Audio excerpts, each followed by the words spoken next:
The chill of the Wyoming night crept through Nathan Forrester's bones as he trudged back to his wagon, the last embers of his campfire fading behind him. It was September 1878, and he'd been on the trail for 3 weeks, driving cattle from his small ranch near Laramie to the railroad at Cheyenne. Something felt off tonight. His horses had been restless, and the cattle kept lowing in the darkness.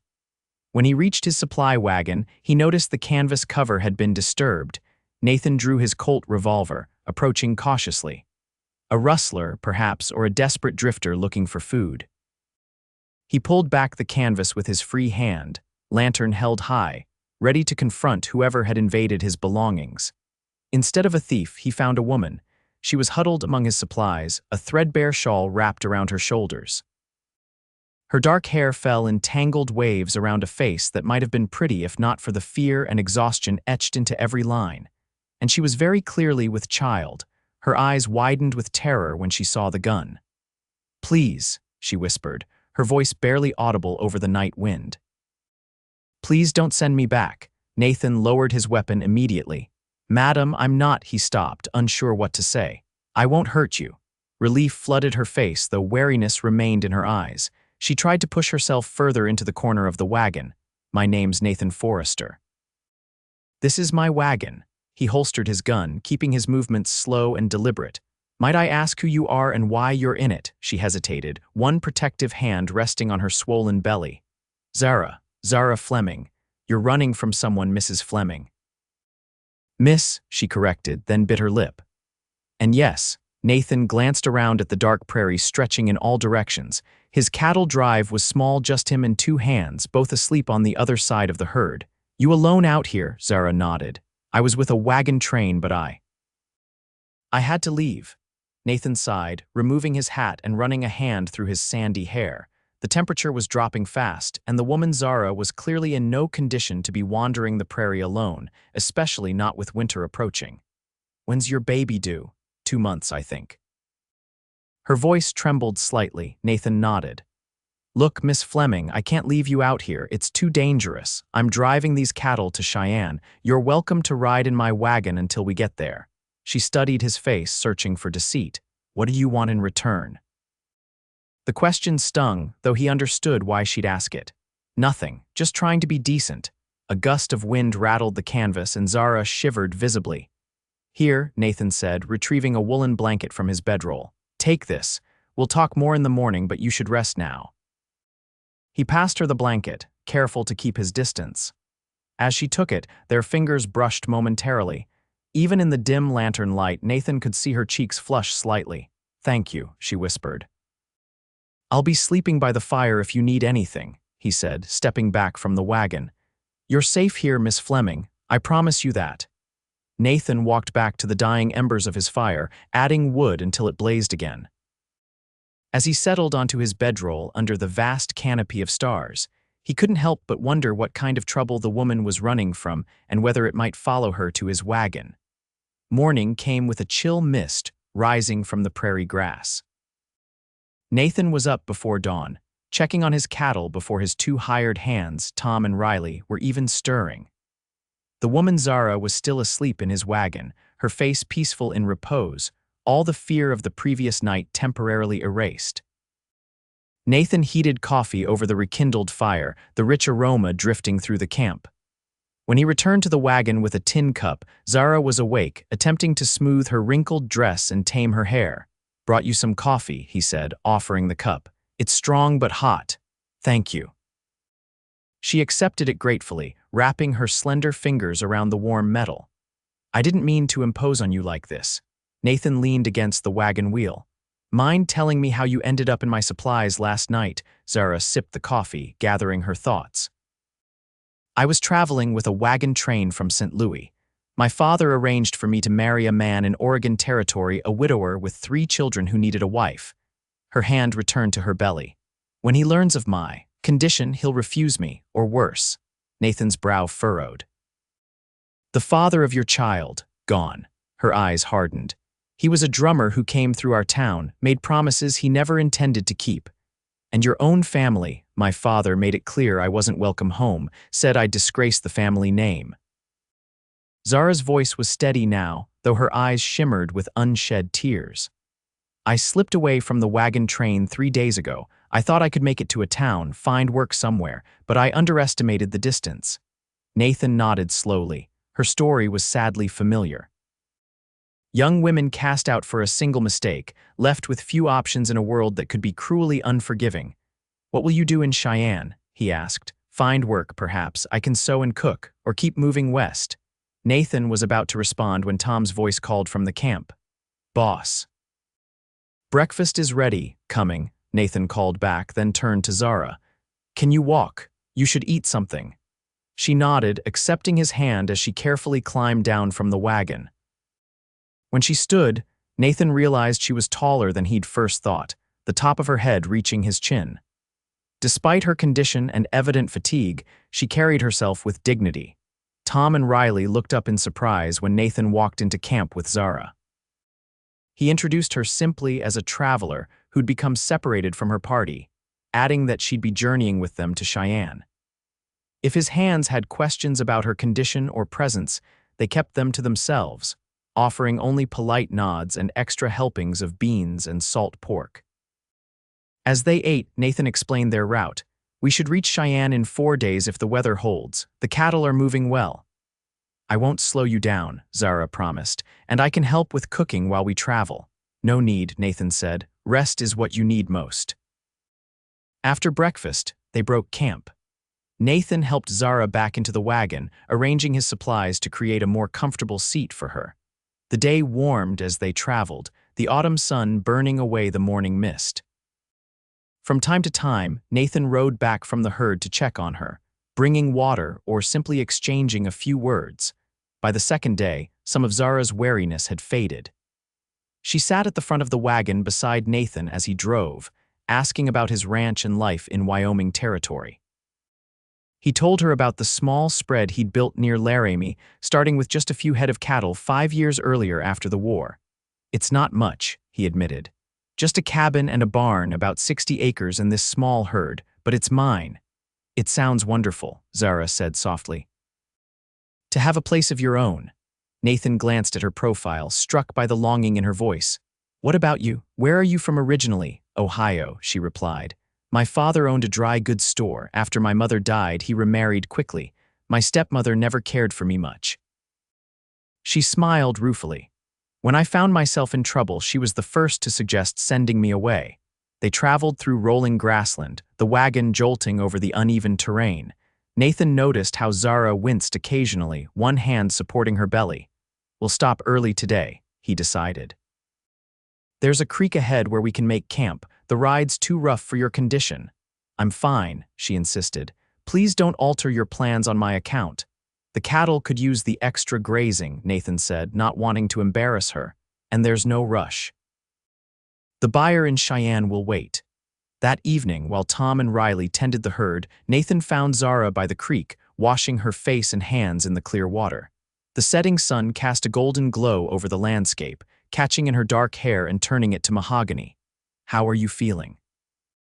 he asked, approaching slowly so as not to startle her. "Better," she admitted. The rest helped. Nathan sat on a rock nearby, removing his hat. "Zara, I've been thinking, Cheyenne can be a rough place for a woman alone, especially one in my condition," she finished for him. "Yes." He hesitated. "I know some good people there. A widow who runs a boarding house. She might have work for you, or at least a safe place to stay until the baby comes." Zara looked at him curiously. "Why are you helping me, Mr. Forrester?" "Nathan," he corrected, "and I don't rightly know." He stared at the water flowing past. "My sister found herself in a similar situation once. There weren't many who offered her kindness." "What happened to her?" A shadow crossed Nathan's face. "She died in childbirth. The baby, too." He cleared his throat. "That was 10 years ago now." "I'm sorry," Zara said quietly, reaching out to touch his arm briefly. The simple gesture of comfort caught him off guard. It had been a long time since anyone had touched him with such genuine compassion. "It was a long time ago," he said, standing abruptly. "We should get back to camp before dark." That night, Nathan lay awake long after the others had fallen asleep, staring at the stars and thinking about the woman sleeping in his wagon. There was something about Zara Fleming that stirred feelings he'd thought long buried, a desire to protect, yes, but something more. A recognition, perhaps, of a kindred spirit. Someone else who understood what it meant to carry on alone. On the third day of their journey, storm clouds gathered on the horizon. The air grew heavy with the promise of rain, and the cattle grew restless. "We need to find shelter," Nathan told Tom and Riley as they studied the darkening sky. "There's an old line shack about 5 miles east. We can wait out the storm there." They changed course, pushing the cattle harder as the wind began to rise. The first fat raindrops fell as the weathered wooden cabin came into view. It was little more than a single room with a leaky roof, but it would provide more protection than the open prairie. By the time they reached the shack, the storm had broken in earnest. Rain lashed down in sheets, turning the ground to mud. Nathan helped Zara from the wagon, shielding her with his coat as they ran for the shelter. Inside, the cabin was dusty but intact, with a small stone fireplace and rough wooden bunks built into the walls. "It's not much," Nathan apologized, lighting a lantern. "It's perfect," Zara replied, shivering slightly as she removed her wet shawl. Tom and Riley stayed with the cattle, huddled under oilskins beneath the wagon. Nathan built a fire in the fireplace while Zara spread their damp blankets near the flames to dry. The storm raged through the afternoon and into the evening, wind howling around the cabin's corners and rain drumming on the roof. Occasional leaks sent water pattering onto the floor, which Nathan caught in empty tin cans. They shared a simple meal of hardtack, jerky, and the last of the coffee. As night fell, the small cabin grew cozy with firelight. Nathan sat on a rough-hewn chair, cleaning his revolver while Zara mended a tear in her dress. "Tell me about your ranch," she said, breaking the comfortable silence. "What's it like in the spring?" Nathan smiled, his weathered face softening. "It's something to see. The grass turns so green it almost hurts your eyes. Wildflowers everywhere, blue lupines, yellow sunflowers, Indian paintbrush red as blood." He set aside his gun. "The creek that runs through my property swells with snowmelt. You can hear it singing all day and night." "It sounds beautiful," Zara said, her needle pausing. "It is," Nathan hesitated. "It's lonely sometimes, though, just me in that cabin." Their eyes met across the fire-lit room, and something passed between them, an unspoken understanding, a shared loneliness. The moment was broken by a sudden crack of thunder directly overhead. Zara flinched, dropping her sewing. When she bent to retrieve it, she gasped, her hand flying to her belly. Nathan was at her side instantly. "What is it, the baby?" "Just kicking," she assured him, her face relaxing. "Very energetic tonight." Before he could stop himself, Nathan asked, "May I?" Zara hesitated only briefly before taking his calloused hand and placing it on the side of her belly. For a moment, nothing happened. Then he felt it, a distinct push against his palm. "That's amazing," he breathed, a smile spreading across his face. "Yes," Zara agreed softly. "It is." Their eyes met again, and Nathan became acutely aware of how close they were sitting, of the warmth of her beneath his hand. He pulled away reluctantly. "You should rest," he said. "Take the bunk, I'll sleep on the floor." "You don't have to, I insist," Nathan said firmly.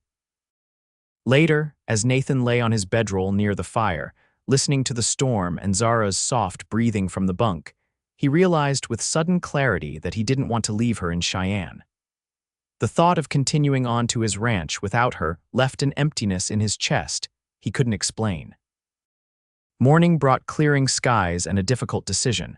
The storm had delayed them, but they could still reach Cheyenne by nightfall if they pushed hard. Nathan found himself inventing reasons to delay, checking the wagon wheels, reshuffling supplies, examining the cattle for injuries. Tom approached as Nathan was needlessly adjusting the harness on his horses. "Boss, we losing daylight. Need to get moving if we're gonna make Cheyenne today." "Right," Nathan said, straightening. "Get the herd ready, we'll leave in 10 minutes. When Tom walked away, Nathan turned to find Zara standing behind him, her few belongings gathered in a small bundle. "I wanted to thank you," she said. "For everything." Nathan nodded, words suddenly difficult to find. "Zara, I've been thinking about what happens when we reach Cheyenne." Her expression grew guarded. "Yes, you don't have to stay there." The words tumbled out before he could consider them properly. What I mean is, there's room at my ranch for you and the baby, just until you decide what you want to do next, of course. Zara studied his face. That's very generous, but I couldn't impose further. It's not an imposition. Nathan removed his hat, turning it nervously in his hands. Truth is, I've enjoyed your company these past days, and winter's coming. My ranch would be a safer place for you and the little one than a boarding house in Cheyenne. Why would you do this for a stranger? Zara asked, her voice barely above a whisper. Nathan looked at her directly. Because you don't feel like a stranger anymore. The admission hung between them, honest and unadorned. Zara's eyes widened slightly, and for a moment Nathan feared he'd overstepped. I'll need to earn my keep, she finally said. I won't be a charity case. Relief flooded through him. Of course, you can help with the house, cooking maybe. Whatever you're comfortable with in your condition. And after the baby comes, we'll figure that out when the time comes, Nathan promised. No pressure, Zara. You'll always be free to leave if that's what you want. She nodded slowly. Then I accept your offer, Nathan, thank you. The journey to Cheyenne took longer than expected. By the time they arrived, it was well past dark, the town's saloons and gambling halls blazing with light, while more respectable establishments had closed for the night. Nathan completed his business quickly the next morning, selling his cattle to the buyer for a fair price. He settled accounts with Tom and Riley, paying them extra for their discretion regarding Zara. With the money secured in his belt, he purchased supplies for the journey back to Laramie, food, ammunition, and warmer clothing for Zara to face the approaching winter. In a dry goods store, Nathan found himself lingering over a display of baby items, tiny gowns, soft blankets, a small wooden rattle. After a moment's hesitation, he added several to his purchases, feeling oddly self-conscious as the shopkeeper wrapped them. They left Cheyenne the following day, the wagon considerably lighter without the cattle to drive. Nathan set an easy pace, mindful of Zara's condition. The autumn landscape was breathtaking, with cottonwoods along the creeks turning gold and the distant mountains already capped with snow. Their conversation flowed more easily now, the initial wariness replaced by growing comfort. Nathan told Zara about his years fighting in the war, his decision to head west afterward seeking a fresh start. She shared stories of her childhood in Ohio, her love of books, her dreams of someday having a garden of her own. My mother had the most beautiful flower garden, Zara recalled one evening as they sat by the campfire. Roses, lilacs, peonies. After she died, my father let it go to weeds. That was harder to bear than almost anything else. You could have a garden at the ranch, Nathan suggested. The soil's good by the creek. Zara smiled, the firelight softening her features. I'd like that. As they traveled, Nathan couldn't help noticing how Zara's presence changed things. The simple routines of trail life, making camp, cooking meals, telling stories by the fire took on new meaning with her beside him. He found himself looking forward to evenings, when they would sit together, watching the stars emerge.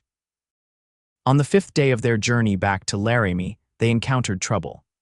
Nathan spotted the riders first, 3 men following their trail. Something about their purposeful approach set his instincts on edge. Zara, he said quietly, get down in the wagon bed and stay there until I tell you it's safe. She glanced back, her face paling when she saw the approaching riders. Without question, she moved into the wagon bed, concealing herself among the supplies. Nathan continued driving, one hand casually moving to rest near his revolver. The riders caught up quickly, spreading out to flank the wagon. Afternoon, called the lead rider, a thick-set man with a patchy beard and cold eyes. Mind if we ride alongside a spell? Free country, Nathan replied evenly, though his muscles tensed. Looking for someone, said the man. Young woman, dark hair, traveling alone most likely. Nathan kept his expression neutral. Haven't seen anyone fitting that description, not much traffic on this road. The rider studied him skeptically. Mind if we take a look in your wagon? I mind considerably, Nathan said, his hand now resting openly on his gun. What's your interest in this woman? The 3 men exchanged glances. She's wanted for theft in St. Louis, claimed the leader. Stole valuables from her employer. Nathan knew a lie when he heard one. That's so, you lawmen then? Private investigators, the man amended quickly. Hired by the aggrieved party. Well, I wish you luck in your search, Nathan said firmly, but as I said, I haven't seen anyone. And I'll thank you to move along now. The tension stretched between them, the leader clearly calculating his odds. Nathan had positioned the wagon so the sun was at his back, giving him the advantage if it came to gunplay. Finally, the man spat on the ground. We'll be watching the road to Laramie. If you happen to see a woman matching that description, there's $50 for information leading to her return. I'll keep that in mind, Nathan said coldly. The riders wheeled their horses and galloped ahead, dust billowing in their wake. Nathan maintained his steady pace until they were well out of sight. You can come out now, he called to Zara. She emerged from the wagon bed, her face ashen. They're looking for me. Who are they? The man in the middle, that's Gerald Huxley. He works for the widower I was sent to marry. Zara's hands trembled as she smoothed her skirt. My father must have telegraphed when I disappeared from the wagon train. Nathan frowned. Why would this widower send men to track you down? He's never even met you. The marriage was a business arrangement, Zara explained bitterly. My father paid him $500 to take me off his hands. I imagine he wants his money's worth. Anger surged through Nathan at the casual cruelty of it. Well, they're not getting you, he said firmly. We'll avoid Laramie, take the long way around to the ranch. Nathan, I can't ask you to risk yourself for me. You didn't ask, he pointed out. And those men aren't lawmen, they have no right to force you anywhere. They changed course, heading northwest into more rugged country. The journey would take several extra days, but Nathan knew the terrain well enough to avoid main trails where they might be spotted. That night, they made camp in a sheltered canyon, building only a small fire that wouldn't be visible from a distance. After a sparse meal, Zara sat close to Nathan, both for warmth and comfort. I'm sorry for bringing this trouble to you, she said quietly. Don't be. Nathan's voice was gentle but firm. Some things are worth the trouble. Their eyes met in the firelight, and Nathan reached out slowly, brushing a strand of hair from her face. Zara didn't pull away. Instead, she leaned slightly into his touch, her eyes never leaving his. Nathan, she whispered, his name a question on her lips. He leaned forward, his heart hammering in his chest, and kissed her. It was gentle, tentative, a question rather than a demand. When he started to pull away, Zara's hand came up to rest against his cheek, holding him there as she kissed him back. When they finally parted, Nathan rested his forehead against hers. I didn't plan on this, he admitted. Finding you in my wagon that night. Neither did I, Zara said, a small smile playing at her lips. But I'm glad I did. The detour added 4 days to their journey, but they encountered no further signs of pursuit. The weather held, though the nights grew increasingly cold, prompting them to sleep closer to the fire and to each other. Nathan's arm would find its way around Zara's shoulders in the evenings, and she would rest her head against him, their conversation flowing comfortably into the night. Finally, on a crisp October morning, they crested a rise, and Nathan's ranch came into view. It was modest, a solidly built log cabin with a stone chimney. A barn, corral, and outbuildings spread across a gentle slope, leading down to a creek lined with cottonwoods. Behind it all, the Laramie Mountains rose blue and imposing against the sky. There it is, Nathan said, a note of pride in his voice. Home, Zara took in the scene, her expression softening. It's beautiful, Nathan. They approached the ranch slowly, Nathan alert for any sign of Huxley and his men. But the property appeared undisturbed, exactly as he'd left it weeks earlier. The cabin was cold and dusty inside, but structurally sound. While Nathan tended to the horses and wagon, Zara swept the floors and built a fire in the stone hearth. By evening, the cabin was beginning to feel lived in again, warmed by the fire and the smell of coffee boiling on the cast iron stove. After dinner, they sat side by side on the cabin's small porch, watching the sun set behind the mountains. I was thinking, Nathan said carefully, about what happens next. Zara turned to look at him, her expression guarded. Yes, these men Huxley and the others, they're not likely to give up easily, especially with that much money involved. I know, Zara said quietly. I've been thinking about that too. Nathan took a deep breath. There's a solution. If you were married to someone else, your father's arrangement would be null and void. Zara stared at him, her lips parting in surprise. "Nathan, are you? I'm not proposing," he said quickly, then grimaced. "Well, I suppose I am, but not in the way you might think." He ran a hand through his hair in frustration.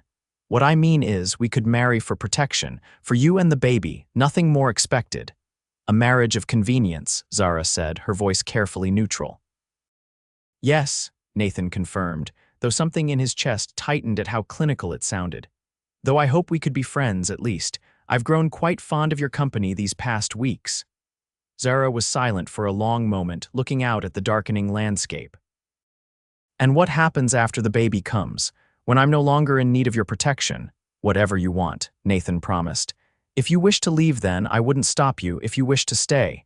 He hesitated. "I would be happy if you stayed." Zara turned to face him fully, her eyes searching his. "I need to know something first, Nathan.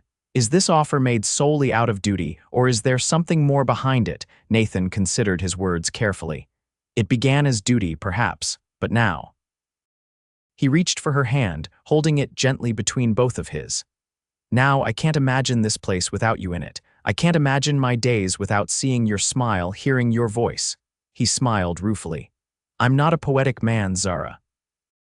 But I believe what I feel for you could grow into something true and lasting, given time." Tears glistened in Zara's eyes, catching the last light of day. "I believe that too," she whispered. Nathan's heart leaped. "Is that a yes?" "Yes," Zara said, a smile breaking through her tears. "I will marry you, Nathan Forrester.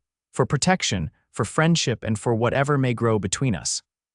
Nathan gathered her carefully into his arms, mindful of her condition, and kissed her with all the tenderness he possessed. They were married 3 days later by a circuit preacher passing through. It was a simple ceremony in the cabin, with only the preacher's wife as witness. Nathan had ridden into a small settlement 30 miles away for supplies and to arrange the marriage, carefully avoiding Laramie where Huxley's men might be watching. That evening, Nathan carried Zara across the threshold of the cabin, both of them laughing at the formality of it. He had given her his bedroom, taking the small room off the kitchen for himself. Though their marriage had begun as one of convenience, neither wanted to rush the physical aspects of their relationship, especially with Zara's condition. As autumn deepened into winter, they settled into a comfortable routine. Nathan tended to the livestock and repaired things around the ranch, while Zara kept the cabin and learned to cook on the temperamental stove.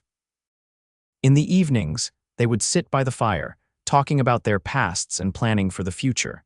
Nathan sent a telegram to the sheriff in Laramie, inquiring discreetly about Huxley and his men.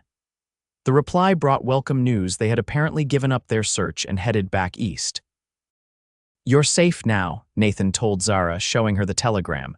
"They've gone." Relief washed over her face. "Truly, we're free of them." "Truly," Nathan confirmed. "This is your home now for as long as you want it to be." As Zara's time drew near, Nathan rode to the nearest town to fetch the midwife, an elderly Cheyenne woman named Morning Star, who had delivered most of the children in the territory. She moved into the cabin to wait with them, her quiet presence reassuring. The baby came during a snowstorm in early December, arriving with a lusty cry that echoed through the cabin. Nathan paced outside in the main room, his heart nearly stopping every time he heard Zara cry out. After what seemed an eternity, Morning Star opened the bedroom door, her weathered face creased in a smile. "You have a daughter," she announced. "Strong and healthy, the mother too." Nathan entered the bedroom tentatively.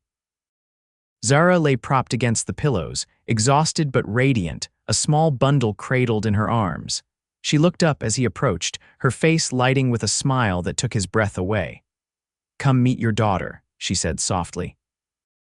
Nathan sat carefully on the edge of the bed, peering at the tiny face nestled in the blankets. The baby had a shock of dark hair and skin as pink as a sunrise. "She's perfect," he whispered, overcome with emotion. "Would you like to hold her?" Zara asked. Nathan nodded, his throat too tight for words. Zara placed the bundle in his arms, showing him how to support the baby's head. As he cradled her, the infant opened her eyes, dark blue and unfocused, seeming to look straight into his soul. "What will you name her?" he asked. Zara's hand found his. I was thinking Hope, because that's what she represents for both of us. Hope, Nathan repeated, testing the name. It's perfect. That night, after morning, Star had retired to the small room and Hope was sleeping peacefully in the cradle Nathan had built. He sat beside Zara on the bed, holding her hand. I have something for you, he said, reaching into his pocket. I've been saving it for the right moment. He pressed a small object into her palm, a simple gold band with a tiny pearl set into it. It was my mother's, he explained. I want you to have it, not because our marriage was one of convenience, but because I love you, Zara. I think I began falling in love with you that first night, when you looked at me with such courage despite your fear. Tears welled in Zara's eyes as she slipped the ring onto her finger. I love you too, Nathan. I never expected to find a home or a heart like yours. He leaned down to kiss her, his heart fuller than he'd ever thought possible. Outside, snow continued to fall, blanketing the ranch in pristine white, while inside the cabin, a family that had begun in the most unexpected of ways drifted to sleep in perfect contentment. Spring came to the Wyoming territory in a riot of wildflowers, just as Nathan had described. The creek swelled with snowmelt, singing day and night as it rushed past the cabin. Hope grew stronger each day, her eyes gradually changing from newborn blue to a warm brown like her mother's. On a perfect May morning, Nathan found Zara kneeling in the soft earth beside the cabin, planting the flower garden she had dreamed of. Hope lay on a blanket nearby, cooing at a butterfly that fluttered above her. "How are my girls today?" Nathan asked, crouching beside them. Zara looked up, her face radiant in the spring sunshine. Her hand, adorned with his mother's ring, reached for his.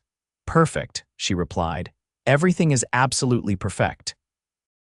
And as Nathan gathered his family into his arms, he marveled at how his life had changed that September night when he'd opened his wagon and found an unexpected future waiting inside.